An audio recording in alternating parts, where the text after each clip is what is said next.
You How didn't many? have Hey, let me ask you, you how didn't many have hits did Fazo have?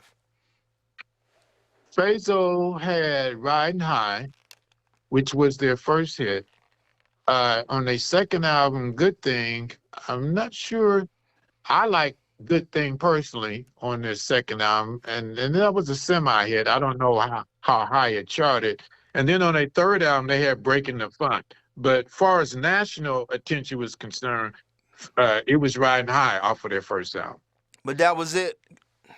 Yeah, as far as national attention, the other stuff that came out for there were like maybe some regional stuff in like certain pockets of the country, like in the south or the northeast or whatnot, But Riding High, Well, I remember Riding High. I don't remember how high it charted on the Billboard charts, but I saw Riding High get to as high as number 2 or number 3 on the Jet chart let R&B. me tell you something, man. I was very shocked to learn that when I got the album, I looked on the back of it and I saw some members of the Ohio Players had something to do with that album. Well, they were, yes, Satch, the leader of the Ohio Players. Satch Hmm. signed Fazo to a production company. Okay. Yeah, and they were signed to his production company. I can't think of the name. I think it was called the Tight Corporation. And he had Fazo, and he also had a group from Chicago. I believe there were some gospel singers. They were called Kitty and the Haywoods. They were signed to Satch's label. Man, So I never forget in 1979, man, I was in the car and I was smoking a joint. When that damn Riding High came on the radio, I had an out of body experience, man. yeah, That's a bad jam. Oh, dun, dun, dun. That's a man. Man, I can almost see Juni Morrison doing that. and the interesting part about that, Mm. that's the introduction of the world to another fantastic drummer like Diamond was, and he studied under Diamond at one time, and that's the great Roger Parker was playing Okay, drums how on about that? Riding High. Wow, The great Roger Parker, may he wow. rest in peace. Mm. That's him on Oh, Riding High. and now, okay, now, wow. Now let me ask you this though. Man, there's so much to talk to you about, and I'm definitely gonna have you back on the show. I mean, you are a blessing. Again, this is Mr. Lamar Webster, and this is the Funk Lounge Talk Theater with yours truly, the True to Form Funk Prophet, Funk Jam Artist Rex, yours truly, and this is an honor to have this gentleman on. Let's talk about this band now. You had Sly and the Family Stone, you had Ohio Players, you had Graham Central Station, you had Cool and the Gang, BT Express, Mandrill, War, even you had these bands and these groups, man. But when Slave came in, you could not compare because normally, like back in the '70s, if a band came out, you can tell that they were inspired by James Brown or something like that. You can hear JB in there somewhere because James Brown, the JBs, Fred Wesley, Maceo Parker, and St. Clair Pickney, and so many Jimmy Nolan, Chicken Scratch, so many Hmm. musicians. James Brown and crew, not just James and crew, his wonderful band, Bobby Bird and everybody. They inspired a race of us. I mean, all of us, no matter, man. I mean, if you black, man, I ain't talking about no other color because I'm not no other color. I'm black, okay, or indigenous, whatever you want to call me. But man, the black experience, man, is James Brown. The horns, the rhythm, the funk, you got to give it to JB and crew. But when Slave came, they came with something that was unique and different. Lamar, can you please elaborate on this, kind sir? I'm going to agree with you and say that it was James Brown, Sly, Mm. and then of course Larry Graham, and then of course we had the other acts around the time, the Players and Earth, Wind and Fire, and whatnot. But when Slave came on the scene, I knew Tim Dozier personally, and I knew Carter Bradley personally because they played in a group with me in Dayton around '74. Uh, I was really proud because they were in the group and they had a deal, and But it just hold on, showed Lamar. Let me me. say this. Hold on. I'm sorry to interrupt you, but for just Black history purposes, we got to give the white band some. We got to give white bands some love too. I'm sure Slave was inspired by some heavy rock bands, bro. Yes, they were, especially Mark Adams. Mark Adams, Yes. he got his bass style from two basses that he said, because Slave came out in 1977, Slide came out in 1977. Adams and Hicks and Danny, I think they were all the same age. These guys were like 16, Mm, 16, 17 years old. They still in high school. mm, But Adams, for his bass part, he loved the bass player with Grand Funk Railroad mm, mm, from Michigan, mm, Mel Schachter. mm, mm, mm. I mean, that's where he gets that woo, woo. He used to slide on the bass all the time. Woo, woo. Go ahead. And then the other part of it for him was Verdine White. Mm. Those two basses were two of the ones that Adams sort of modeled himself after. And if you Mm. listen to Slide, and when they go to the change in Slide, that bass part, Adams has always said that he got it from Verdine White. Dun, dun, dun, dun, dun, dun, dun, dun, dun, dun, dun, dun, dun, dun, dun, dun. That's Verdine all Let day. me tell you something. Verdine White is one of the greatest underrated bass players in history. Man, when he plays that bass on Serpentine Fire, I'm done. I could see. And Mark was also into Beethoven, and Mark was like really deep. It's amazing that people don't realize about a lot of black musicians, and I'm one of them. I'm not a musician, but I'm a music nutcase. I mean, it's too much. Uh, Rolling Stones, the Yardbirds, heavy metal, Anthrax, Disturbed, Linkin Park, Trapped. Uh, oh man, Soundgarden. Right, right. I love it, man. I love it all, and I think Okay. it's a deep inspiration in blackness that we really don't talk about. How so many black artists really get into some white. I mean, we talked about the Beatles for crying out loud. You and I Well, talked about that mind blow we had, man, and and right. and they And they let me really don't let let us me talk about that.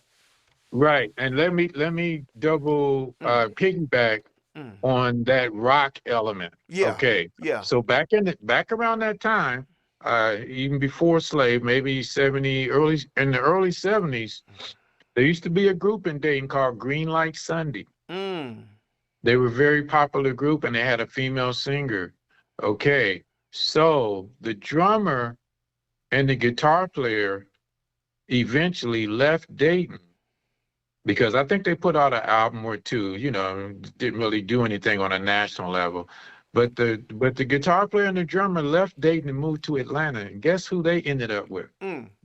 They ended up with a group called Mother's Finest. Get out. Okay, I'm done with you. I'm done with And the you. guitar player to this He day still that plays plays with with them. Mother's He still Finest plays is with them. Gary Moore. They call him Gary Moses That Moore. I'm done with you, He's man. he's from Dayton, Ohio. A white guy from Dayton. Okay, He's from I'm Dayton, having a nervous breakdown. Ohio. I can't do this no more. I can't do this. Yeah. What's in the water? And what the hell's going? What in the hell is in the food in Ohio? What kind of chitlins, pig feet, Brussels sprouts, and bologna sandwich, or ribs? What the hell y'all got there, man? Macaroni and cheese or something? What the hell's going on there in Ohio? The only thing I could tell you is that the urge to be competitive was so great that my experience growing up in Dayton was like the movies Dreamgirls and the Five Heartbeats. Mm. It was just a competitive thing like that, and it just sort of carried all throughout the city. Oh, wait a minute. I'm not even Googling. I'm having a person. I don't Google. I remember. I use my mind. I don't touch no computer when it comes to remembering. The Isley Brothers and the OJs. Am I lying? Ozzy Brothers and the OJs, or another two Ohio bands. Oh, I'm done. Ozzy Brothers were from I Cincinnati. The can't do this. OJs I can't were do out this. of Cleveland. I can't do this. Howard Hewitt, Akron. James Ingram, Akron. The Organ Brothers, Tommy Organ, who plays guitar with Michael Jackson on the This Is It tour, and his brother Derek Organ, who played with Chucky Booker in the when Chucky Booker had his band. He was the MD for Janet Jackson, and Yeah. his band And University he's with Lionel. opened up. He's with Lionel Richie now. Yeah, Chucky is, but the Yeah, drummer, Chucky. Yeah. Derek Organ, he used to play drums for Chucky. He's from Ohio too. Derek and Tommy are from Cleveland. I can't do this with you, man. Oh. So Ohio, it truly is, the whole state is definitely the land of fun. Ohio people, I love you. I worship you. Yeah. I mean, everybody from Ohio, God bless you. If I say anything negative about you before, I was retarded and stupid and I didn't know any better. I'm older now and I'm wiser. You guys are something else. Yeah, the entire state, man, it just had a pocket. God. It was just a pocket of just some good musicians. And as I told you, Michael Beard was from Columbus, the drummer that played with the Bar-Kays. And then in Cincinnati, of course, you had Bootsy, and then you had The Deal, and then you had Midnight Star. Oh, I forgot Babyface and okay. Oh. Babyface came from Indianapolis. No, yeah, right. But they got their thing. The other members, right? From. Well, what happened was Babyface was living in Indianapolis. Prior to The Deal being formed, LA had another group that actually lived in Indianapolis for about 4 years. They had a house up there because back then Indianapolis had a real good club scene, and you could play, 5-6 nights a week up there and support a band for a living. Clubs. Right, clubs. So when LA and that group broke up and he came back to Cincinnati, then that's when The Deal started. And lo and behold, when Midnight Star, who had went to college, they were all music majors, and they formed at I think the University of where were they from? There's a school. I think the school was in Louisville. When they formed their band in college,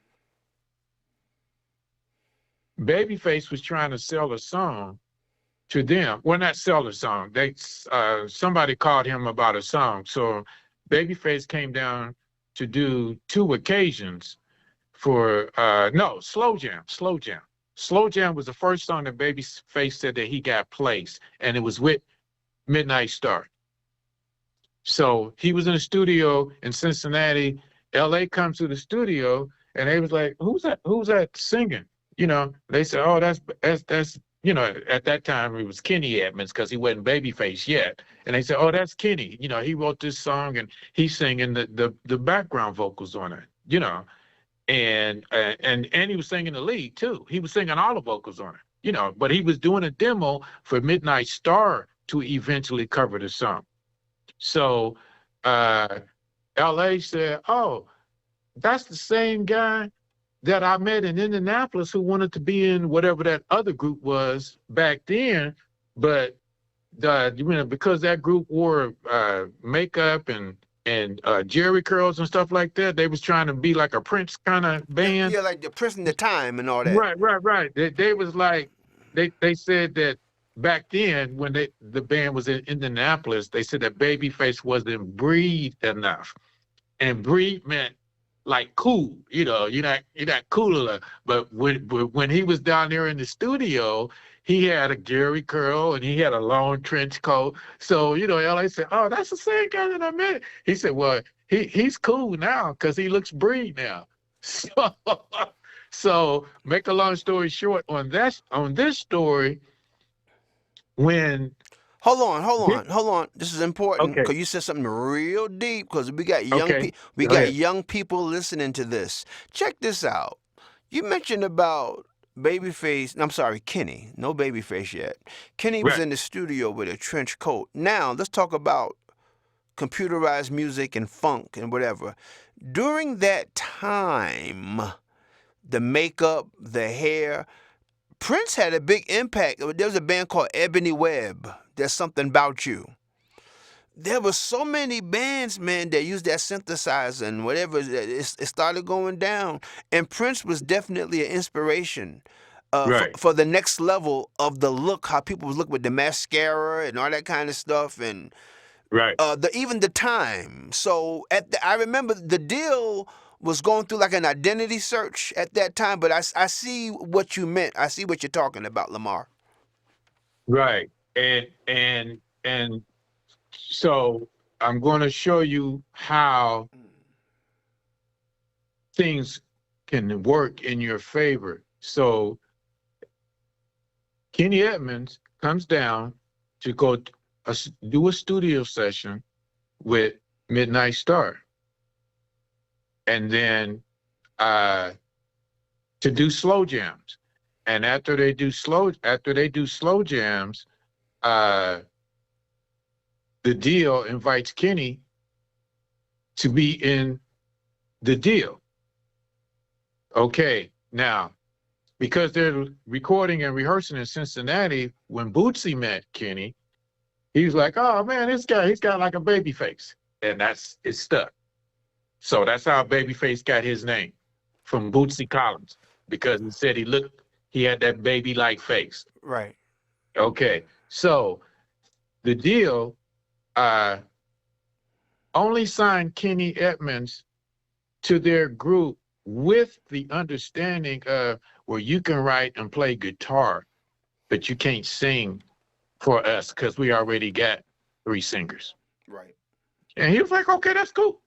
I'm just going to write and play guitar and sing background, but I won't do no lead.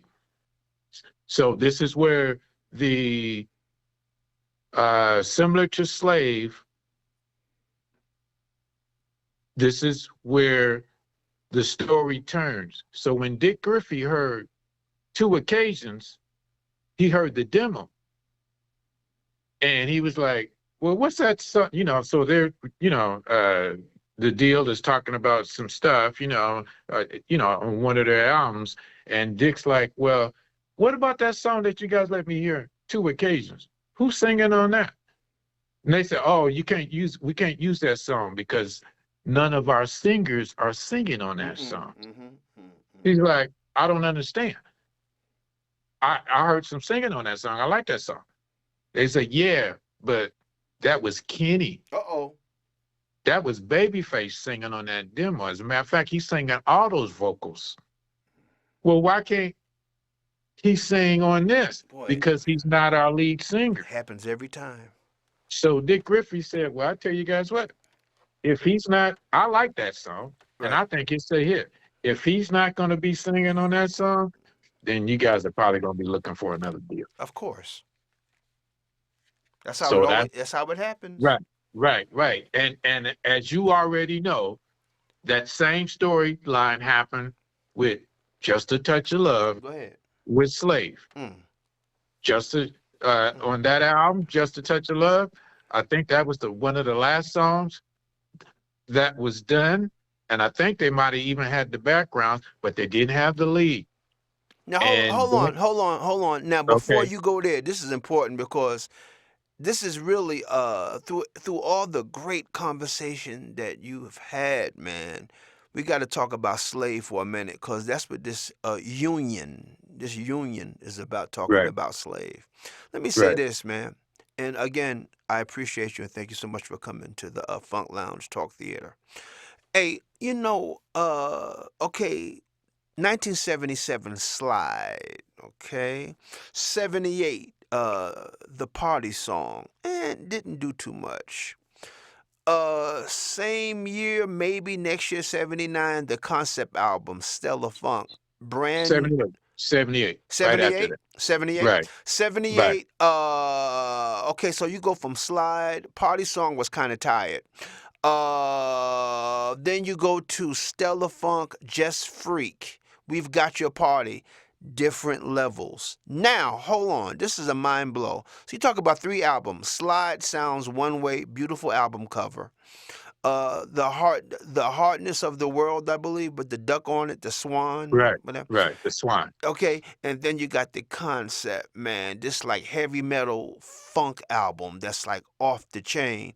And then wait a minute, this is where my nervous breakdown is activated.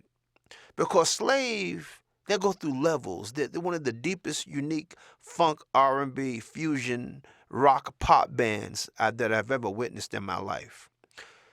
Where in the hell does Touch of Love come from, starring Steve Arrington, Kurt Jones, and Starlina Young? You talk about levels. How do you go from Slide to Touch of Love? And when Mark Adams comes in with that bass, it sounds so clean and crisp. Okay, I'm going to back up to the third album, The Concept. Oh. Now, when you get to the Concept, yeah, that was Stellar Funk on there. However, I just recently found out that Tim Dozier played on some of those tracks. But by the time they got to the Concept, they had lost Carter Bradley, but they had also introduced Ray Turner on keys. Go ahead. Ray Turner came in on the Hardness of the World album, and then Starlina Young came in on the Concept album with Just Free. To me, they were 2 components that changed the Slave sound. Yes, sir. Yes, sir. That's when it started to change. Yes, it wasn't like the first 2 albums, No. Slide and the Hardness of the World. No. So when they brought in Ray Turner and they brought in Starlina Young, Oh my God. now that's when you start to have personnel changes. But to me, it was for the better, because Ray Turner, he was like a genius for that group to me. Amen. His stuff just fit perfectly for everything that they did while he was there. So the Concept introduces Starlina Young. And then the 4th album was Just a Touch of Love, where we were talking about right now. And you are right.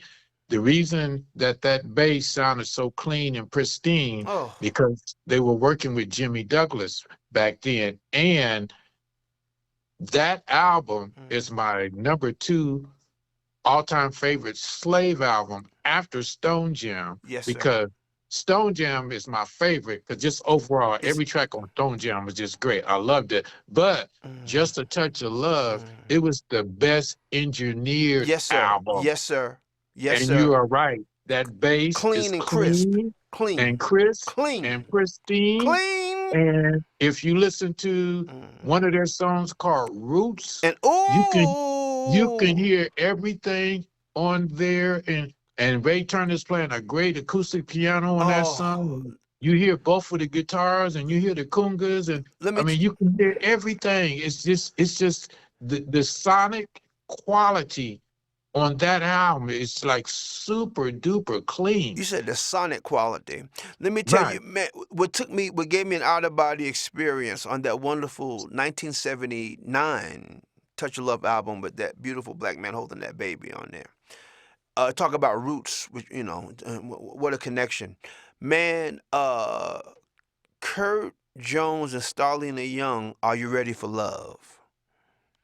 Man, Man, let me tell you, they hear that in 1979 from Slave.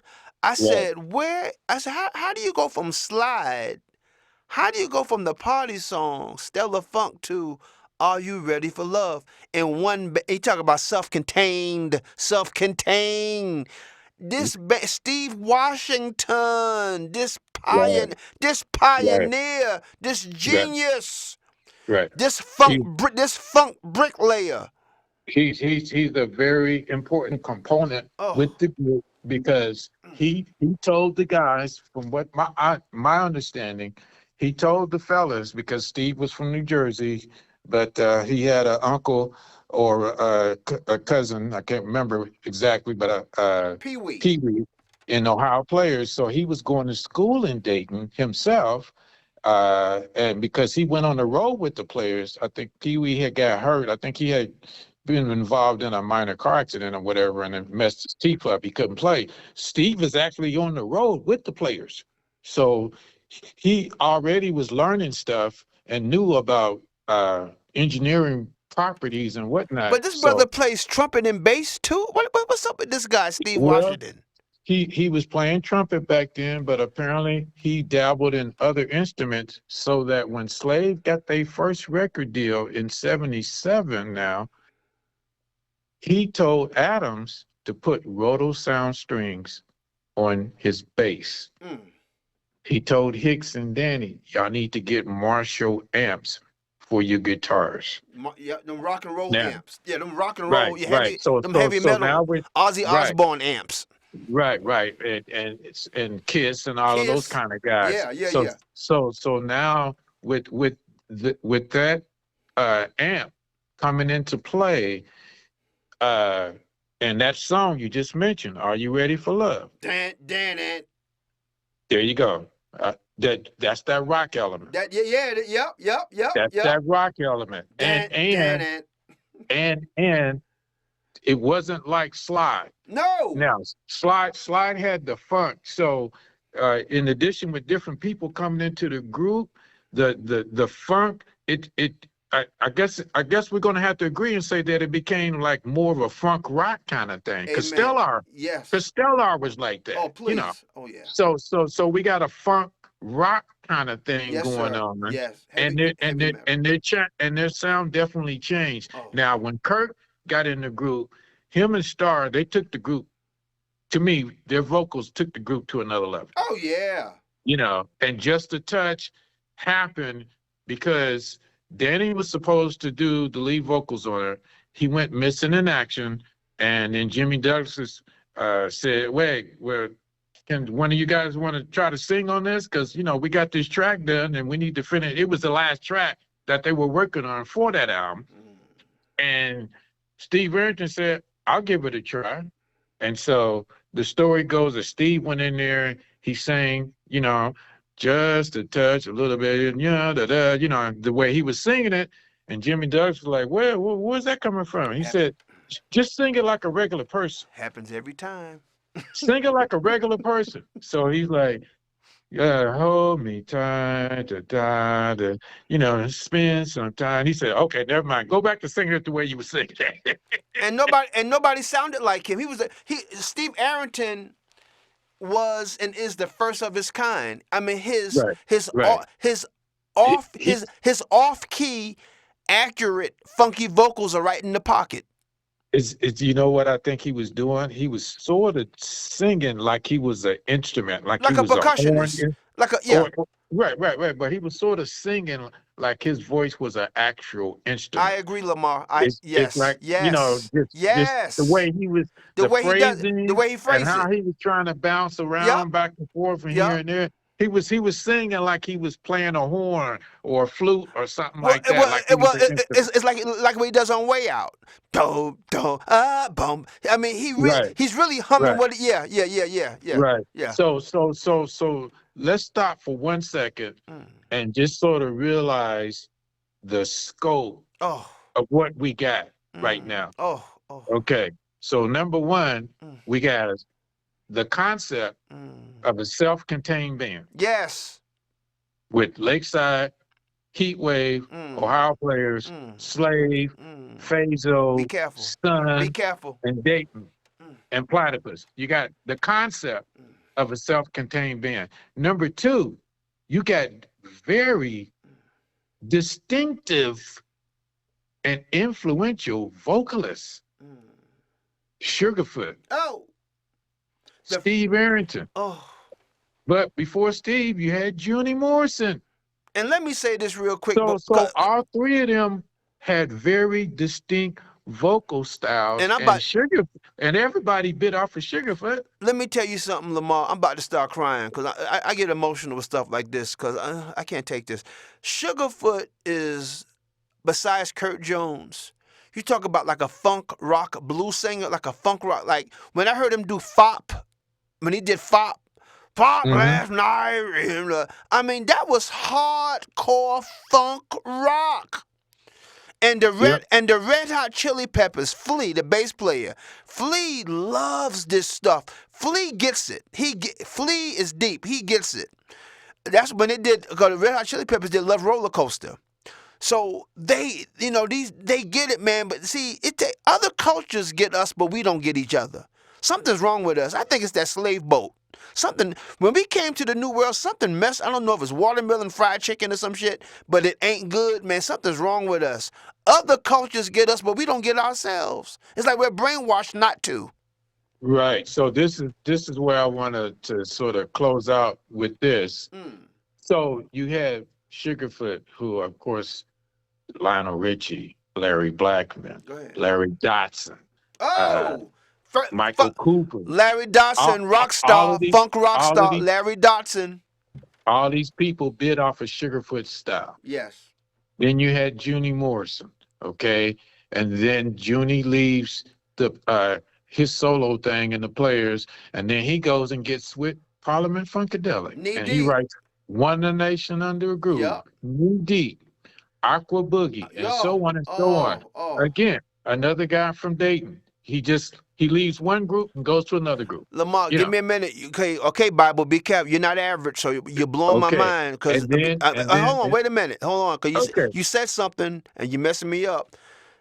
You know what, Mr. Lamar Webster, James Brown, Larry Graham. I mean, music, mass production, brass construction, brick. The Commodores, when Lionel Richie was with them, all that. Let me tell you something, kind sir. That doggone Parliament Funkadelic. You talk about psychedelic levels this band went through. When I heard Aqua Boogie, I mean, I okay. One Nation Under Groove was out. They had the bop gun, a flashlight, all that. But when they did Aqua Boogie, and then they had the pop up with George Clinton riding the dolphin in the album. They had that pop up, man. That doggone Motor Booty Affair album was, man, that was beyond. Okay, that Aqua Boogie, man, oh my God, man. Never learned to swim. They were doing some soap, boy. Yeah. Whoo! And Whoo! Junie was behind all of that, man. Oh, That was the genius of Junie. I'm on the floor. I'm on the floor now. I can't even get up. Yeah, that was the genius. So you got a very influential and not only were the Players with Sugarfoot with his vocals, Oh, but then you had the background vocals, Billy Billy Beck, Beck. Diamond, Oh, and Chet. oh. You know, a lot of people thought on some songs that the Players had girls singing. Wow. You know, but no, it was the guys. Again, that self-contained concept. They kept it all in-house. Sugarfoot and Billy Beck, man, are the greatest. Like Walter and Eddie, David Ruffin and Eddie Kendricks, man. But man, Sugarfoot and Billy Beck, oh, gold, funk Right. R&B gold. And then you have Steve Arrington. So when Steve Arrington did Just a Touch, then the next album come up, Stone Jam. Oh, the greatest Uh, album in history. That's my top. Never for them. never That- let that you was- never let that you was- get away. Sizzling that was- hot. Right. Feel that my was love. their Feel peak. my love. Feel My Oh. Love. Let's Spend Some Time. Let's spend some time. opens up the album. That's a beautiful man, Starlina. Yeah. That beautiful spirit. Oh, that beautiful woman. That was like the first pop funk album. Right, She is so right. beautiful. She sounds so beautiful and fresh. Oh God. So Can I we remember- spend some time? Oh. I remember when that album came out, I was like, wow, they have taken this funk thing. To a whole It's- nother it's- level. It's still funk, but I was calling it smooth funk because Yeah? it was like Yeah. but because it was still funk, but like you said, it was gritty because of the guitars. Yes. You know, so it was a different kind of funk. You know, and they wasn't like Mother's Finest in a way. No. But it was up there. It had its own grit, and then Phaso, you know, they had their own little funk kind of vibe going on, you know. But this is the one thing that was so unique about Dayton. None of the groups sounded alike. No.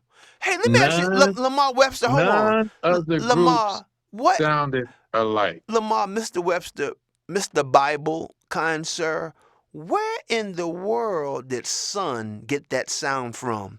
My radiation level is getting. I mean that, and that we're here, Sun is here. Come flick your big man. That's a unique. I mean, you got Heat Wave, Sun, Ohio. Everybody got a different sound in that town, Right. man. Nobody sounded Nobody that. That's sound like what's each amazing. other. Right. That's amazing. That's That's amazing. amazing. Yeah, it's amazing. That, hey, it's back to that. We said self-contained. Self-contained. Go ahead. Yeah. And the genius of Steve is when Steve came out, he, like you said, he had a lane. Nobody was sounding like him. No, that off. Nobody was, He was so off key and accurate. right. So we get him on Stone Jam. Oh, Okay. And now, so after Stone Jam, the record company's like, well, look, man, just like Larry Blackmon was playing drums, and then the Casablanca finally said, oh, you got to be out front, man.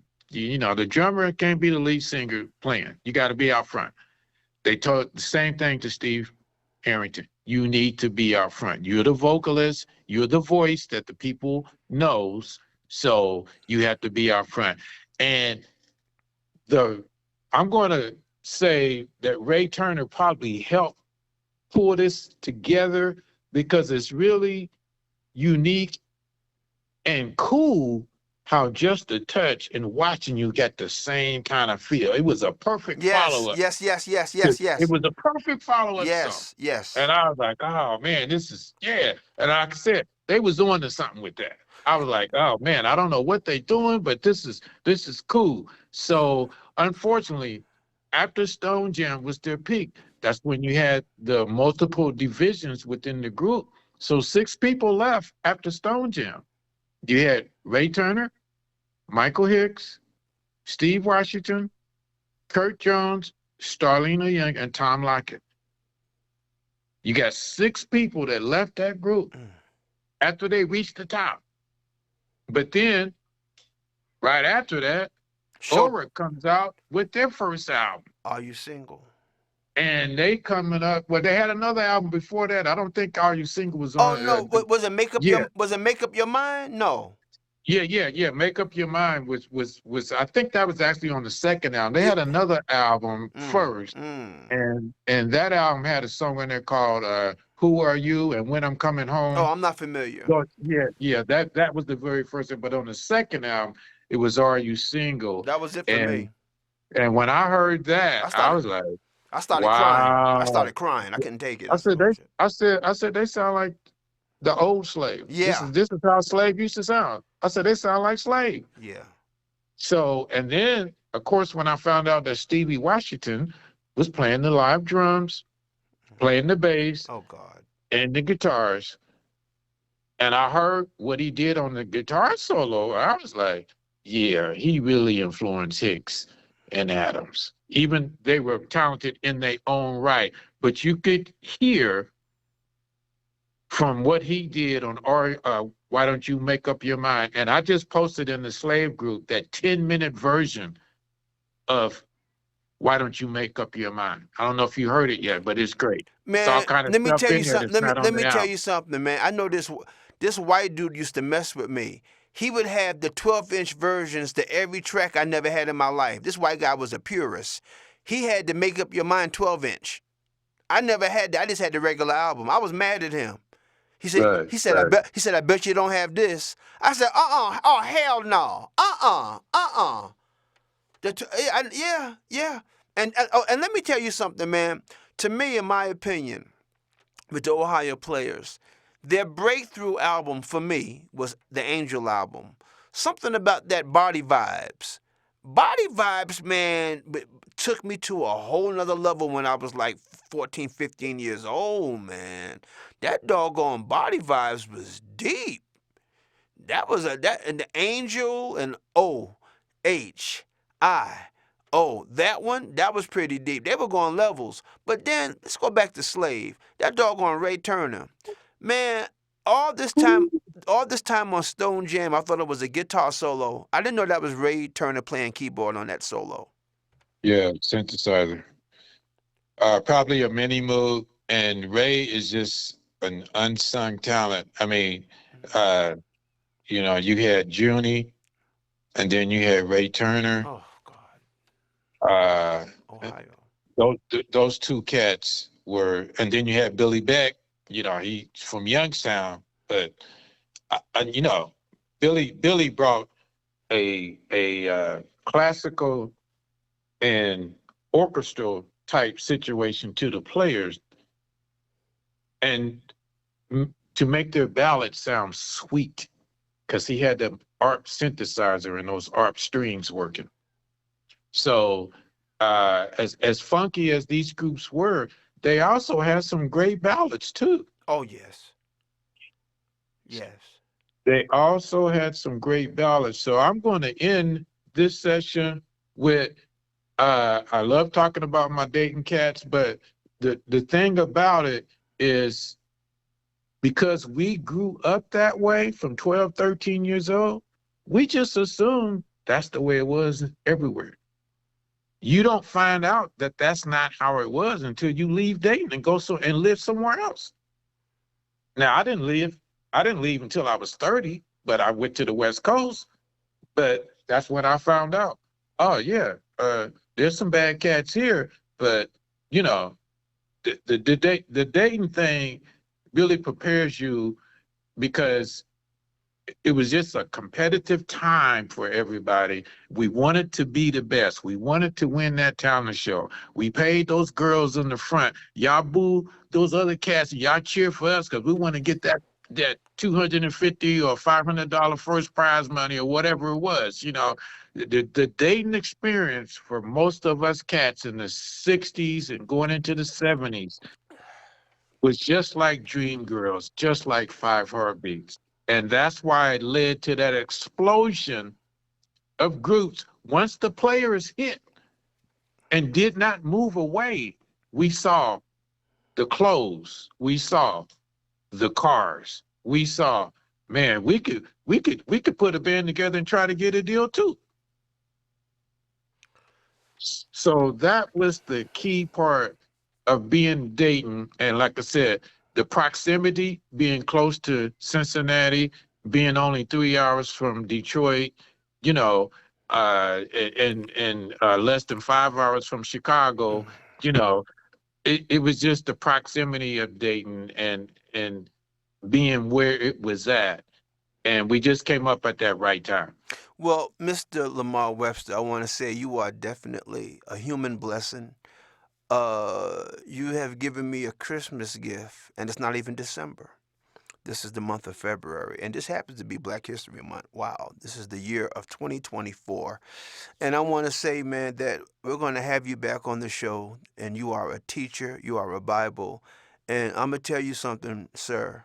Before you go to sleep at night, I want you to know that you are worthy, you have a purpose, and God definitely has plans for you, sir, because you are a human element. Because during these uncertain, crazy mental illness, artificial intelligence, robot android times, this human connection is very important, because memories is all we have left, because they're taking everything else away from us, but they cannot take away our memory. And I want to Right. say to all of you, there's a lot of, this is me talking, the Funk Prophet, uncut, because I'm the actual record, I'm the 45, I'm the human version of the LP. I just want to say this to all these young people out here who has been inundated by thug life and criminal-minded lyrics that make you go nutty. I want you to I want you to learn from this wonderful interview. And what I would like you to do is put down the gun, put down the weapon, and pick up an instrument. Not a microphone, not a microphone. I'm tired of your damn poetry nights or how deep you are with your lyrics. No, you talking loud and saying a damn thing. Do me a favor, get an instrument, get a flute, get a guitar, drums, congas, a bass, a lead. Get it. Go find you an instrument. Go, because they don't have pawn shops like they used to. Because they used to pawn shops had number of instruments. They don't everything. We're in modern technology right now. Everything is so different. But do me a favor, anyone. anyone that's listening to this, man, get you an instrument. And what I want to do, here's my dream. As long as I'm living, I'm living my dream right now. Lamar Webster's part of my dream. How the way this man was talking, this is a dream of mine. Because it's amazing how you meet strangers and how much common ground you have. There's nothing like stimulating, intelligent conversation, man. It's like church. It's very healing when you have common ground of knowledge, and the best time in life, before everything got crazy. I'm gonna tell you, young people, really put down the madness, man. And a lot of you are not crazy. You don't have mental illness. They told you you got mental illness. There's nothing wrong with you. There's nothing wrong with you. You are okay. All that propaganda shit, don't listen to what they tell you. Ain't a damn thing wrong with you. What you need to do is chill out and listen to stimulating music. You need violins in the morning. All that boom, boom, all that 808, boom, boom, listen to some violins, some cellos. Hey fellas, you're not soft if you listen to instruments. Don't let nobody tell you, hey man, you soft. You ain't got time to listen to idiots. Be very careful when it comes to you. What I want to do is create a continuation of a slave, of a mandrill, of a Ohio players. I want to create a continuation of a son. The Rim Shots out of Jersey, Super Disco, BT Express, Crown Heights Affair. I want to create a continuation. We need to bring bands back.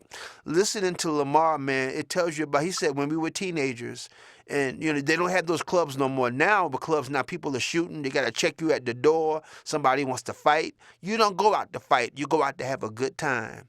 Okay? When I was performing around gangsters and criminals, they killed people for a living. But when they came to see me, they came to laugh. See, real gangsters and real mafia people, you don't know who they are. They don't show themselves. When people come see you at a club when you're performing, you don't know what they do for a living. I've been around gangsters, mafia, all kind of people. I didn't know who these people were, but I made them laugh. So you don't go out to kill, to get angry. You go to get away from it all. You come into your leisure. You got to learn how to go out. Young people, learn how to go out. You don't have to bring a gun with you to go out. How you gonna prepare to kill somebody on a good night, on a Friday night? You want to kill somebody? Where's your mind at? You wasn't burped as a baby. You got issues. So we need to get back to music, and it's not your fault. You're victims of circumstances. I'm not even mad at you. I'm mad at the people that came before you. You're innocent of all charges because you were born into some shit. You were born into some clutter.